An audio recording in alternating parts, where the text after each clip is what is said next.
నారాయణపేట జిల్లా SP Shri Yogesh Gautam IPS ఉత్తర్వుల మేరకు సమాజంలో అసాంఘిక శక్తులు అల్లరి మూకల నుండి ప్రజలకు రక్షణ కల్పించడానికి, ప్రజల భద్రతపై భరోసా కల్పించడానికి ఫ్లాగ్ మార్చ్ నిర్వహించడం జరిగిందని ఎస్ఐ ఆచారి తెలిపారు. మక్తల్ టౌన్లో సమస్యాత్మక గ్రామమైన జక్లేర్లో మక్తల్ పోలీసులు కేంద్ర బలగాలచే ఫ్లాగ్ మార్చ్ నిర్వహించడం జరిగిందని తెలిపారు. సమాజంలో శాంతి భద్రతలు పరిరక్షించడానికి పోలీసులు నిరంతరం కృషి చేస్తుంటారని, ప్రజల్లో మనోధైర్యం కల్పించడంతో పాటు గ్రామాలు, పట్టణాలలో ప్రశాంత వాతావరణం నెలకొల్పేందుకు పోలీసు శాఖ నిత్యం కృషి చేయడం జరుగుతుందని ఎస్ఐ తెలిపారు.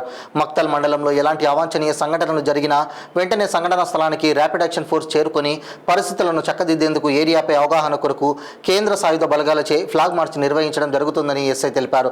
ఈ కార్యక్రమంలో RAF assistant commandant Vinod, RAF సిఐలు రోషన్, రాజు, మక్తల్ పోలీసులు, ఆర్ఏఎఫ్ ఫోర్స్ తదితరులు పాల్గొన్నారు.